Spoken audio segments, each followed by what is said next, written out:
ये AS2 है, valuation of inventories. इसमें हम लोग सबसे पहले समझेंगे कि इन्वेंट्रीज का मतलब क्या होता है। इन्वेंट्रीज का यहाँ पे मतलब होता है ऐसा कोई भी एसेट जो हम लोग सेल करने के लिए रखते हैं। मतलब अगर एसेट की बात करें तो लैंड एंड बिल्डिंग भी एक एसेट होता है, प्लांट एंड मशीनरी भी एसेट होता है। पर हम लोग उसको एक साल के अंदर सेल नहीं करने का सोचते हैं वो, और एक साल क्या, हम लोग उसको सेल करने के लिए खरीदते नहीं है, हम लोग उसको यूज करने के लिए खरीदते हैं। इसलिए जो भी चीज हम लोग सेल करने के लिए खरीदते हैं उसको हम लोग इन्वेंट्रीज कहते हैं। जैसे कि अगर हम लोगों का मोबाइल का शॉप है तो मोबाइल हम लोगों के लिए इन्वेंट्री है, क्योंकि अगर हम लोग मोबाइल खरीदते हैं तो हम लोग मोबाइल बेचने के लिए खरीदते हैं। तो अगर हम लोग मोबाइल खरीद रहे हैं और सेल करने के पर्पज से खरीद रहे हैं, और हम लोगों का बिजनेस ही है हर वक्त मोबाइल सेल करना, तो मोबाइल हम लोगों के लिए इन्वेंट्रीज है।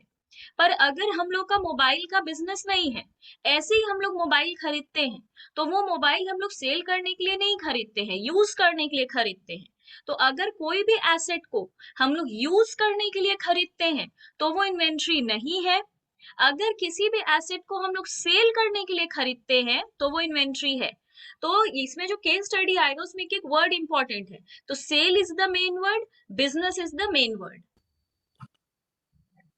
तो इन्वेंट्रीज का एग्जाम्पल क्या होता है? फिनिश गुड्स, या फिर WIP, या फिर स्टोर्स एंड स्पेयर पार्ट्स। ये सभी हम लोग का इन्वेंट्रीज है, नाम याद रखना होगा। If enterprise have stock which is used as regular basis, then it is inventory as per AS2। अगर कोई ऐसा स्टॉक है जो हम लोग हर वक्त अपने पास रखते हैं, जैसे सोचो हम लोग का मोबाइल का शॉप है, बट हम लोग स्क्रीन गार्ड भी रखते हैं, हम लोग अलग से चार्जर भी सेल करते हैं, तो वो सब हम लोगों का स्टॉक में अगर रहता है, बहुत सारा स्क्रीन गार्ड रहता है, बहुत सारा चार्जर रहता है, तो वो सब हम लोगों का इन्वेंट्री है। फिर है if enterprise have stock which is used in relation to fixed asset, then it is not covered by AS2। याद रहे, अगर हम लोग फिक्स्ड एसेट बहुत सारा रखते हैं तो फिक्स्ड एसेट को इन्वेंट्री नहीं कहते हैं AS2 के हिसाब से। AS2 के हिसाब से स्टॉक वही होता है जो हम लोग रेगुलर बेसिस पे यूज करते हैं या फिर रेगुलर बेसिस पे सेल करते हैं। अगर किसी भी तरीके का फिक्स्ड एसेट है तो उसको AS2 कवर नहीं करता है।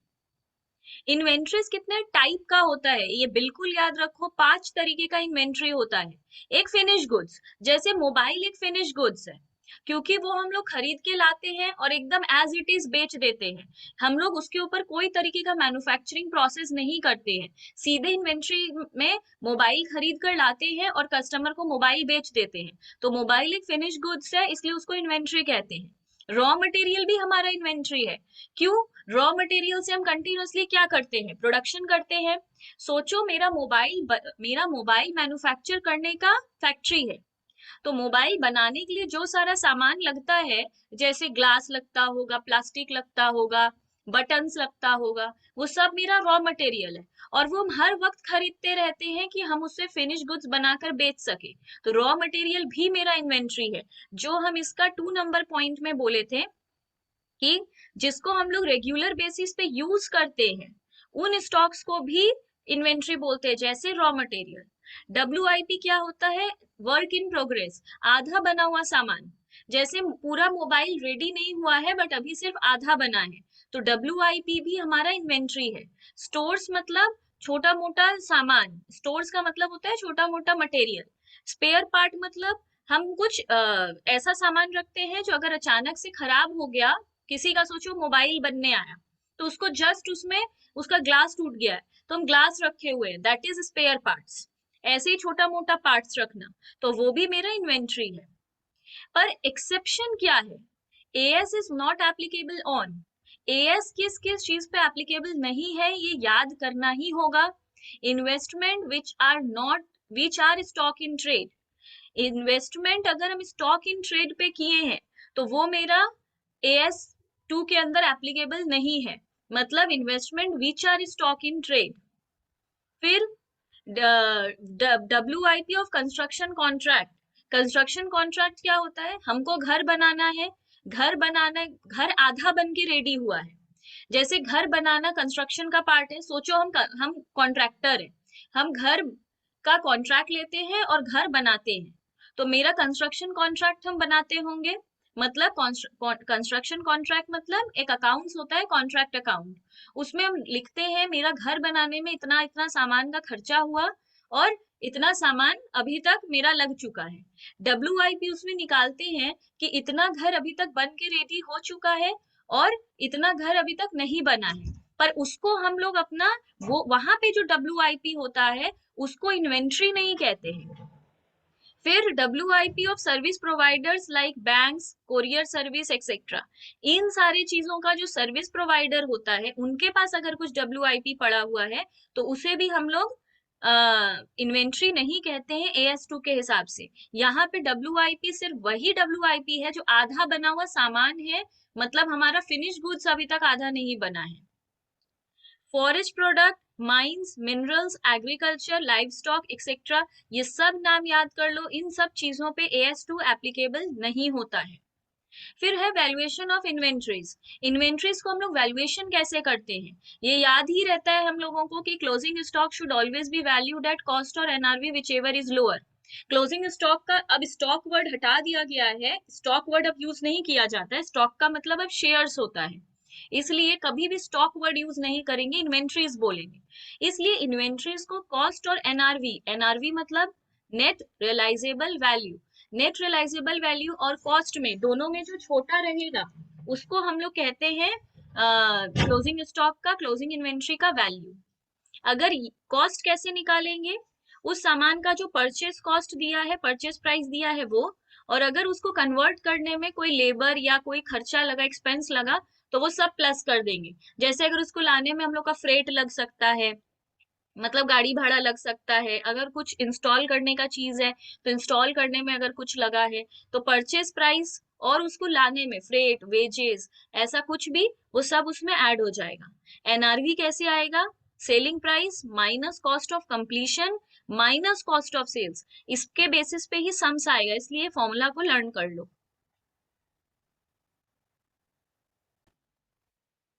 अब डिटेल में वो जो कन्वर्शन कॉस्ट था, वो कन्वर्शन कॉस्ट में क्या क्या हो सकता है वो सब मैंने लिख दिया है।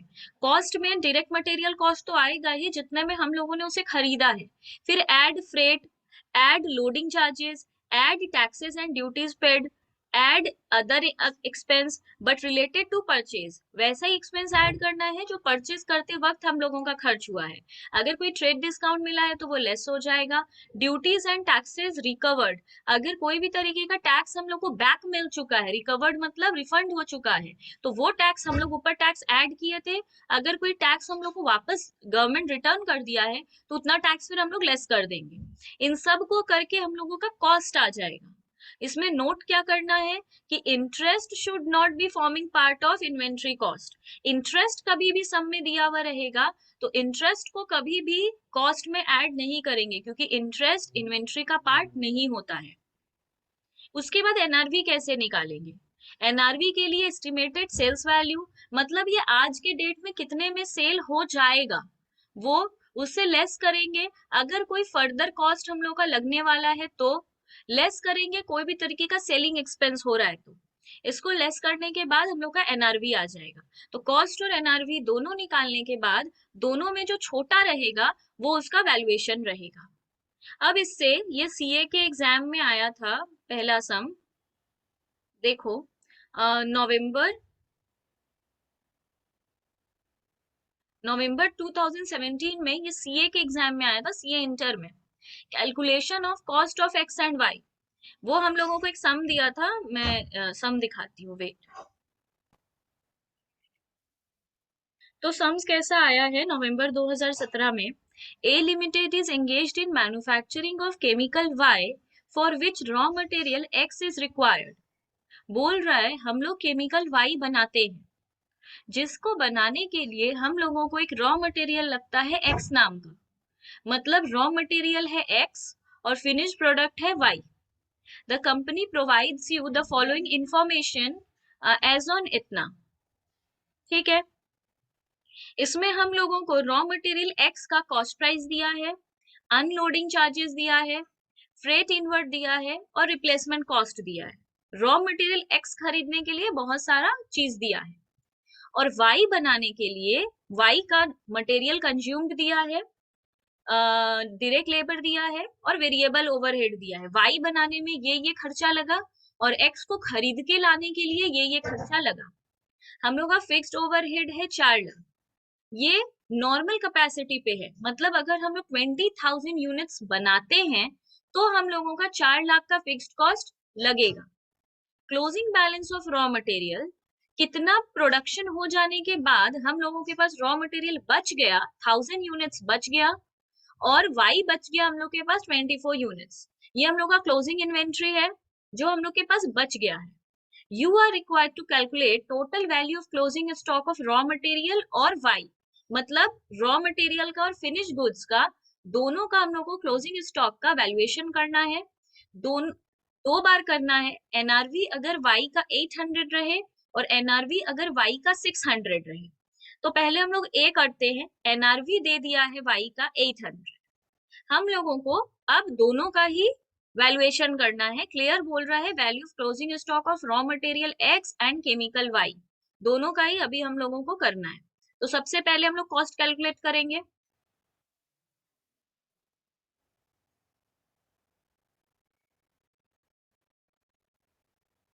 तो हम लोग एक्स और वाई दो कॉलम बना लिए, दोनों का ही कॉस्ट प्राइस लिख लिए या फिर मटेरियल कंज्यूम, क्योंकि वाई का मटेरियल कंज्यूम मतलब यही इसका कॉस्ट प्राइस है।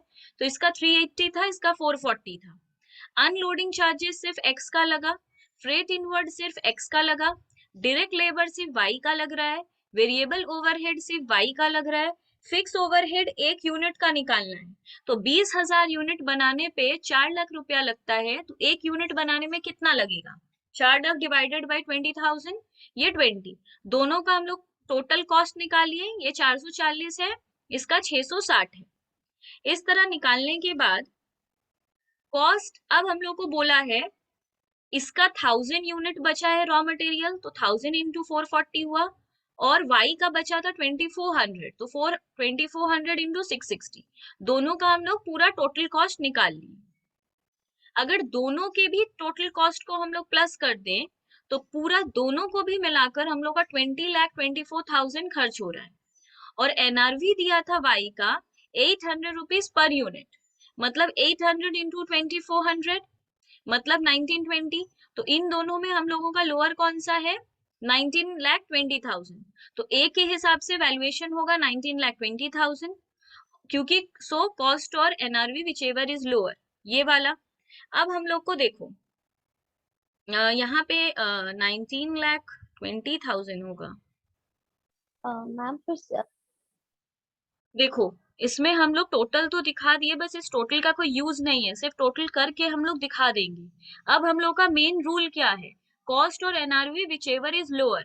कॉस्ट आया है हम लोग का केमिकल का, हमेशा फिनिश गुड्स का, हम लोग को एनआरवी फिनिश गुड्स का दिया है।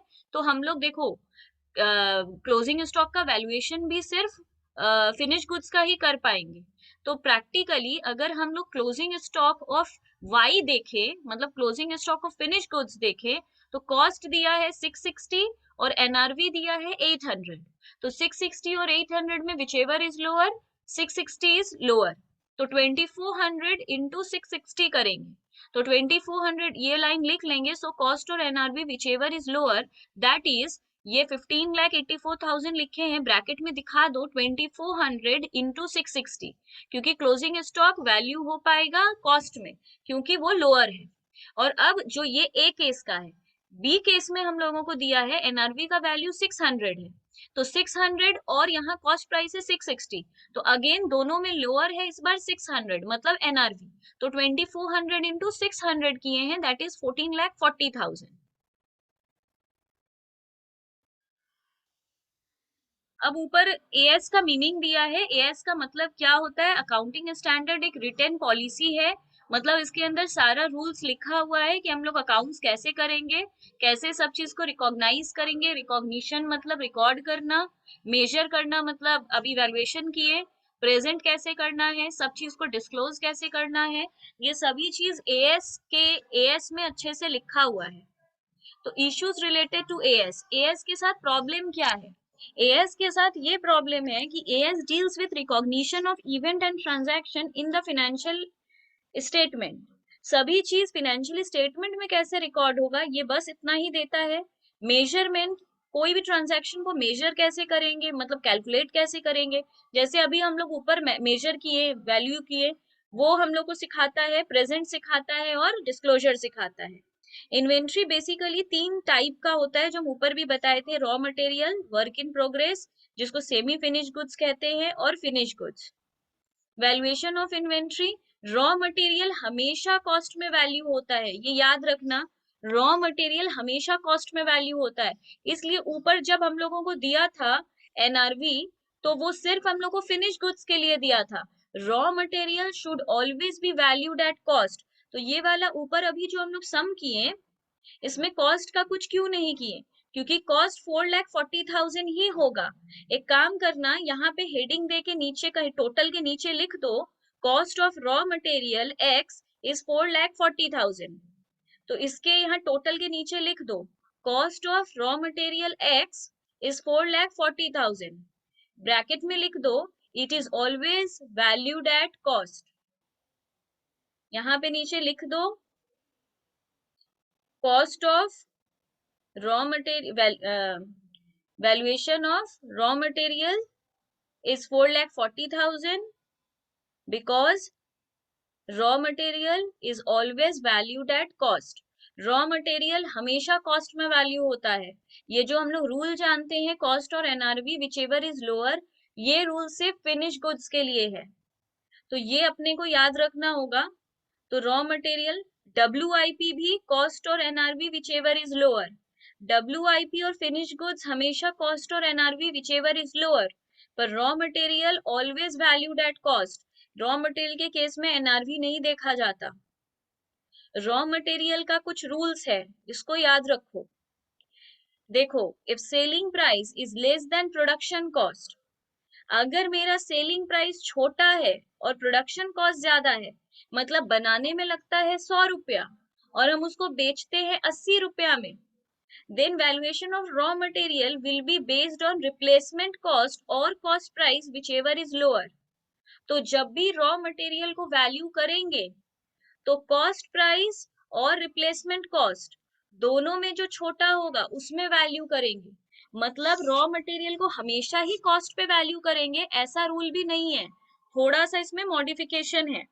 क्या याद रखेंगे, पहले सबसे पहले सम मिलेगा तो चेक करेंगे सेलिंग प्राइस और प्रोडक्शन कॉस्ट में, अगर सेलिंग प्राइस छोटा है तो रॉ मटेरियल वैल्यू होगा रिप्लेसमेंट कॉस्ट और cost price which ever is lower. जैसे हम एग्जांपल दिए हैं, सेलिंग प्राइस है 400, कॉस्ट ऑफ प्रोडक्शन है 300, रॉ मटेरियल का कॉस्ट है 100 रुपया, तो कौन सा सेलिंग प्राइस तो इसमें बड़ा है, छोटा तो है नहीं।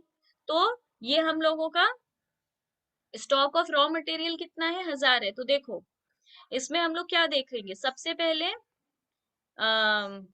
सेलिंग प्राइस और कॉस्ट ऑफ प्रोडक्शन में सेलिंग प्राइस छोटा नहीं है, अगर वो छोटा नहीं है तो देखो ये सिंपली कॉस्ट में वैल्यू हो गया।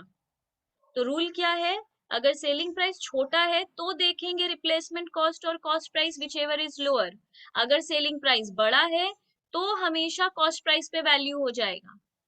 अगर ये लाइन लिखना है तो ये लाइन भी नीचे एड ऑन कर लो, if selling price is greater than production cost, लिख लो, if selling price is greater than production cost, then ये लाइन कॉपी कर लो, valuation of raw material will be cost price always, will be based on cost price always. अगर selling price बड़ा है production cost से तो हमेशा ही कॉस्ट प्राइस पे वैल्यू हो जाएगा, तब लोअर ये सब नहीं देखेंगे। तो यहाँ पर सेलिंग प्राइस बड़ा था प्रोडक्शन कॉस्ट से, इसलिए चुपचाप हम लोग कॉस्ट पे ही वैल्यू कर दिए, जो कि 1000 यूनिट्स बचा था, 1000 यूनिट्स है ये, यूनिट्स है, और 100 रुपया उसका कॉस्ट है। यहाँ पे हम लोग देख सकते हैं एग्जाम्पल 2 में सेलिंग प्राइस है 250 और कॉस्ट ऑफ प्रोडक्शन, सीओपी मतलब कॉस्ट ऑफ प्रोडक्शन है 300।